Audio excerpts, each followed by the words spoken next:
Kaixo, Iker Olorrieta naiz eta aurten IKT bat ikasgaiaren irakaslea.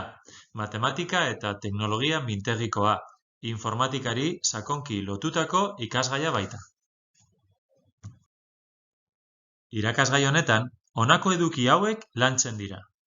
Datu baseak, diseinua, programazioa eta erabilera aztertuz. Access eta SQL lenguaia erabilita. Python lenguaian oinarrizko programazioa, industrian eta adimen artifizialean erabiltzen den programaziorako lenguaia. Sare informatikoak, gailu informatikoak elkarren artean nola komunikatzen diren ulertzeko, eta HTML lenguaiari buruzko aurkezpen txiki bat, web orrialdeak diseinatzeko. Irakasgai honetan jarraitzen dugun metodologia ikasle bakoitzaren eguneroko lanean oinarritzen da, modu autonomoan. Hori, ariketa komun puntuagarrien bidez egingo da, bai eta bloke bakoitza ixteko eta kalifikatzeko banakako proiektu baten garapenaren bidez ere. Kaixo, Ruth Pedrosa dut izena, eta aurten animalien anatomia eta fisiologia irakatsi duen irakaslea izan naiz. Batxilergoko lehen mailako osasun bidea egiten duten ikasleei zuzenduta dago irakasgai hau. Edukiei dagokienez, irakasgaia zelulatik eta ehunetatik abiatzen da. Animalia ororen unitate anatomiko eta fisiologikoak baitira. Hortik aurrera, 3 bizi funtzioak, nutrizioa, erlazioa eta ugalketa eta horietan parte hartzen duten aparatu eta sistema bakoitza landuko dira. Giza anatomia eta fisiologia izango dira ardatz nagusiak, eta ondoren, ugaztunek, hegaztiek, arrainek, anfibioek eta ornogabeek nola funtzionatzen duten aztertuko da, animalien erreinuaren aniztasun izugarriaz jabetzeko. Irakasgaia emateko modua eskola teorikoen bidez izango da. Talde lanekin osatua, ahozko azalpenak, baita kasu praktikoak eta suposizio praktikoak aztertu egingo dira. Gai bakoitza laborategiko praktikaren batekin edo organoen disekzioarekin amaitu egingo da. Horrela ikasleak bere ezagutza eraikitzen parte hartuko du. Egunon, Aritz eta Asier gara. Anatomia eta kirola irakasgaiko arduradunak gaur egun. Hau, batxilergoko osasun zientziak, humanitate edo gizarte zientzietatik sartzeko aukera duen eta zientzien sailaren mende dagoen irakasgaia da. Landuko ditugun edukiak bi multzo handitan bereizita daude. Alde batetik anatomia eta bestetik kirola. Nahiz eta praktikan elkarrekin lotuta ikusiko ditugun. Anatomia atalean, anatomiaren printzipioak, giza gorputzaren sistemak, eskeletikoa, muskularra, kardiobaskularra eta bar, eta kirolarekin duten harremana, eta nutrizioa aztertuko ditugu. Kirolaren atalari dagokionez, honako hauek jorratuko ditugu. Kirolen printzipio egitura eta sailkapenak, kirol entrenamenduaren printzipioak, orientazioa, eta lehen sorospenak eta ur salbamendua. Irakasgai teoriko-praktikoa da, eta ebaluatzeko azterketak, talde lanak eta aurkezpenak erabiliko ditugu. Kurtso bukaeran, gainera, kirol txango batzuk egingo ditugu, arraunketa edo disk golfa praktikatzeko adibidez.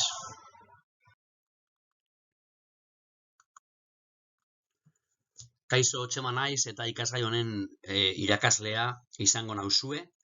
Hurrengo momentuetan kontatuko dizuet oso laburki zeintzuk izango diren geure ikasgaiaren eduki eta helburu nagusiak. Gaur egun, inoiz baino argazki eta eduki audiovisual gehiago ikusi eta egiten dugu. Denok denbora eta energia pilo ematen dugu irudiak ikusi, egin eta partekatzen. Beraz, ikasgai honi erabat egokia deritzogu irakasten dizkigulako irudi eta narrazio teknologikoetan parte hartzen duten prozesu eta kontzeptuak. Batez ere, argazki eta zinemagintzaz ari gara. Garaikide aroko bere jatorritik, disiplina teknologiko horiek hizkuntza eta egitura propioak eratuz joan dira, geure mundu ikusi eta deskribatzeko eraren oinarrian daude hain zuzen. Arlo honetako hiztegi zehatza, diapositiban ikus dezakezuen hori, eta hau modu egokian erabiltzea ikasgaiaren alde importantea dugu. Komikiari dagokionez, argazkigintza eta zinemagintzak eragina dago, baita alderantziz ere. Gaur egin, komiki arloan garatzen diren formula narratiboak eta gaiak jakinaraztea ikasgai eremu honetako helburua dugu. Teoria eta praktika uztartzen ditugu ikasgai honetako metodologian. Teorian ikasitako kontzeptuak eta hizkuntzaren oinarria praktikan jarriko ditugu beraien esanahia areagotu eta sakontzen, baita norberaren kreatibitatea piztu eta sustatzen. Ingelesez ematen da, eta ebaluaketarako banako lanak, ebaluaketa bakoitzako azterketak, baita 3. hiruhileko laburmetraiaren proiektu kooperatiboa hartuko ditugu kontuan.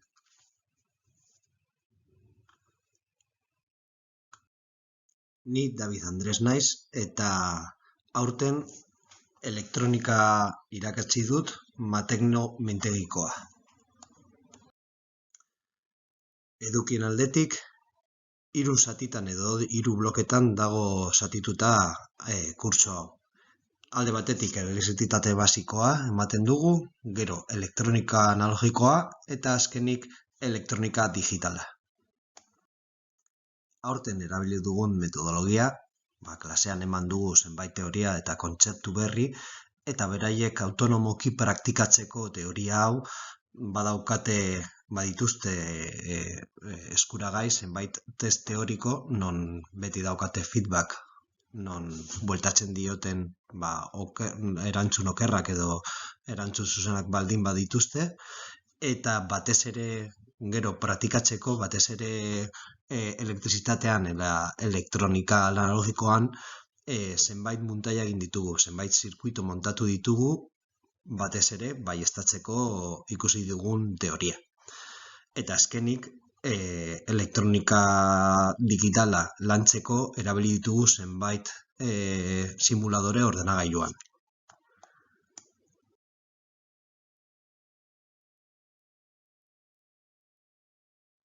Irakasgai honetan, laborategi edo zientzia aplikatuko zentro bateko lanaren egunerokotasunarekin lotutako edukiak lantzen ditugu. Hala nola, mikroskopioaren erabilpena, mikrobio hazkuntza prestatzea, mineralogia teknikak, laginak bereizteko teknikak, besteak beste. Irakasgai hau funtsean, laborategian ikasitako teknikak praktikan jarriz lantzen da. Hori, praktika memoria baten bidez egingo da eta bertan eguneroko lana jasoko du. Bestetik, praktika importanteen laborategiko txostenak egingo ditugu, ere gure ikasleak etorkizunera bideratuz. Kaixo, Manuel Enaza dut izena eta aurten Euskal Herriko historia irakaslea naiz. Giza zientzien mintegiko ikasgaia da eta gizarte zientzien eta humanitateen batxilergoan eskaintzen da. Ikasgai honetan, honako eduki hauek lantzen ditugu. Euskal Herriaren izena eta lurralde antolaketari buruzko sarrerarekin hasten gara.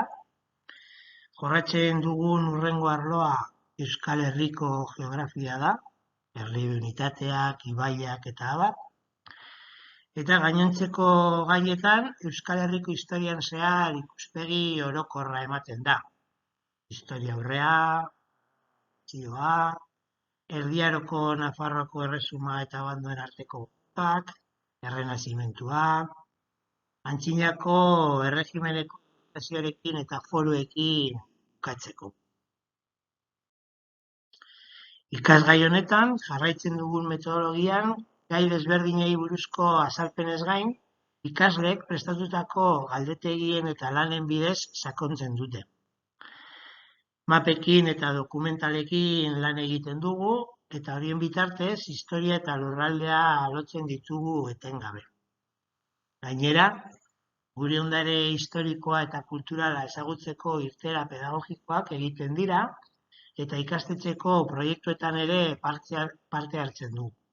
Adibidez, Euskarastean, ikasleek Euskal historia eta kulturari buruzko lehiaketa bat antolatzen dute, DBH-ko ikasle guztiek parte hartzeko.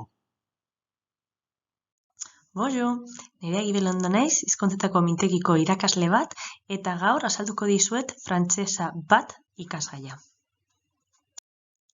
Ikasgaiak atal desberdinak ditu, non komunikazio helburu desberdinak lantzen diren. Hauen bitartez, egoera komunikatibo desberdinetan hitz egiten ikasiko dugu. Adibidez, gure burua aurkeztera eta informazio pertsonalari buruz galdetzea. Hortaz gain, egoera desberdinei aurre egiteko lexiko eta gramatika baliabideak ere ikasiko ditugu.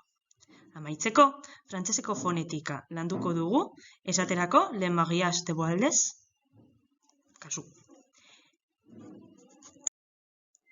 Metodologiari dagokionez, ikasgaia 5 ataletan banatuko da. Alde batetik, entzumen eta irakurmena. Ikasleek frantsesez sortutako testuak eta entzungaiak landuko dituzte. Bestetik, idazmena eta ahoskotasuna landuko dira, eta ikasleek praktikan jarriko dituzte ikasitako edukiak. Amaitzeko, eguneroko lana ere izango da kontuan. Kontuz.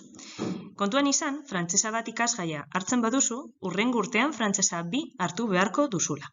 Hala ere, ez larritu, ziur nago gustatuko zaizula, eta asko ikasiko duzula. Beraz, abientot!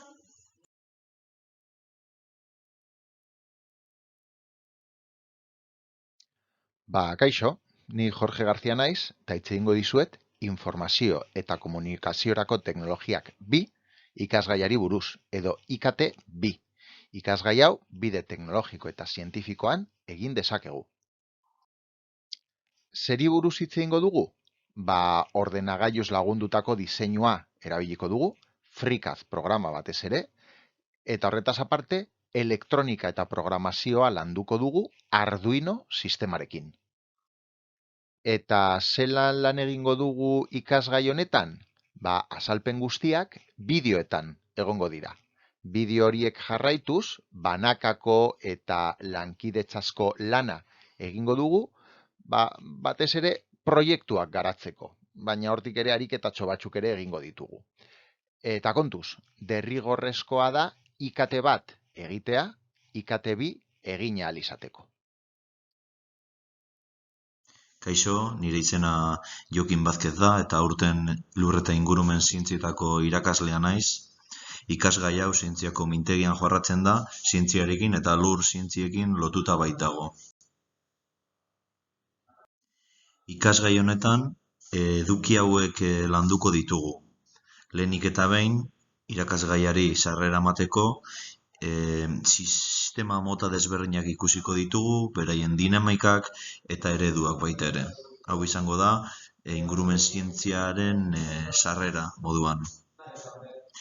Ondoren, atmosfera emango dugu, bertan geruzak, funtzioak, dinamikak eta meteorologia.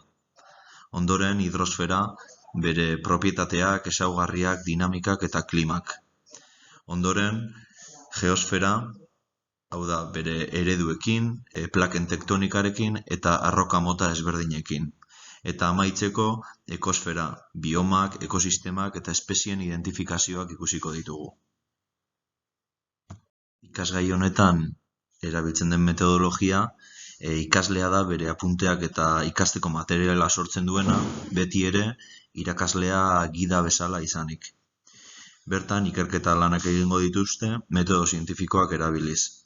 Eta ebaluatzeko, azterketa eta lanen bitartez egingo da. Baita ere, aurkezpenak egin beharko dituzte egindako lanen inguruan, eta horren bitartez ebaluatuko zaie.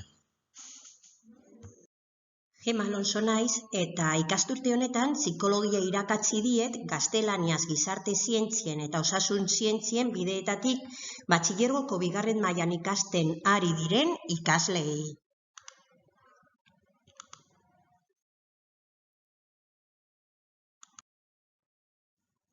Psikologiaren oinarrizko helburua da nork bere burua ezagutzea eta pertsonen arteko portaerak eta harremanak ulertzea. Ikaslei gizaki gisa heltzen eta ingurukoen gidariari arreta ematen laguntzen dieten ezagutzak. Horregatik, materiaren edukiak elkarri lotutako 3 bloketan lantzen dira. Psikologia, zientzia gisa eta garuna, oinarrizko eta goi mailako prozesu kognitiboak, eta giza berezitasuna, nortasuna, emozioak eta adimenaren egoera eraldatuak. Psikologiaren bidez ikasleek testak egiteko eta interpretatzeko aukera dute. Era berean, ikasgaian ezagutzaren eraikuntza kooperatiboa bultzatzen da, teknologia berrien erabilera indartzen da eta kontzeptu psikologikoen hausnarketa eta analizia sustatzen da, egungo filmak ikusiz. Luis Castillo naiz eta administrazio eta kudeak eta oinarriak irakasgaiaren irakaslea naiz. Azalduko dizuet zertan datzan irakasgai hau. Edukiei dagokienez, enpresa aztertuko dugu, ikusiko dugu zer den enpresa bat, nolako enpresa dauden, eta hortik aurrera ja hasiko gara kontabilitatea ikasten. Kontabilitatean ikasiko dugu nola erregistratzen diren kontabilitateko operaketa guztiak, eta horren artean diru sarrerak, gastuak eta inbertsioak. Gainera, ikasturtearen amaieran zergak ere ikasiko ditugu, eta horren artean pertsona fisikoen errentaren gaineko zerga ikasiko dugu, balioren zainen gaineko zerga eta sozietateen gaineko zerga. Metodologiari dagokionez, irakasgai hau oso praktikoa izango da. Zenbait azalpen teoriko egongo dira, baina azalpen horiek kasu praktikoak martxan jartzeko balioko dute. Beraz, irakasgaia guztiz praktikoa izango da. Bonjour, Nerea Gibelondo naiz, hizkuntzetako mintegiko irakaslea, eta gaur frantsesa 2 ikasgaia azalduko dizuet. Ikasgaiak atal desberdinak ditu, non komunikazio helburu desberdinak lantzen diren. Hauen bitartez, egoera komunikatibo desberdinetan hitz egiten ikasiko dugu, adibidez, gure burua aurkeztera eta informazio pertsonalari buruz galdetzea. Hori guztia hasi baino lehen, aurreko urtean ikasitako edukiak birpasatuko ditugu. Hori egin eta gero, egoera desberdinei aurre egiteko lexiko eta gramatika baliabideak ere ikasiko ditugu. Amaitzeko, frantseseko fonetika landuko dugu. Berriro ere, les magias de Wallace. Metodologiari dagokionez, ikasgaia 5 ataletan banatuko da. Alde batetik, entzumena eta irakurmena. Ikasleek frantsesez sortutako testuak eta entzungaiak landuko dituzte. Bestetik, idazmena eta ahoskotasuna landuko dira, eta ikasleek praktikan jarriko dituzte ikasitako edukiak. Amaitzeko, eguneroko lana ere izango da kontuan. Kontuan izan, frantsesa 2 ikasgaia hartzeko aurreko kurtsoan frantsesa 1 ikasgaia hartu behar izan duzuela. Amaitzeko laburpen taula hau eskaini nahi dizuegu. Zalantzarik edo galderarik nahi badiguzue bota, kontaktua hor agertzen dena da. Garikoitz Etxebarria Contreras eta daukazuen email helbidea. Taula lasaitasunez aztertu nahi izan eskero, bideoa pausatu eta ahal izango duzue egin. Bueno, mila esker gure batxiruan luzatu diguzuen interesagatik eta ondo izan. Hemen gaude behar duzuenerako. Agur.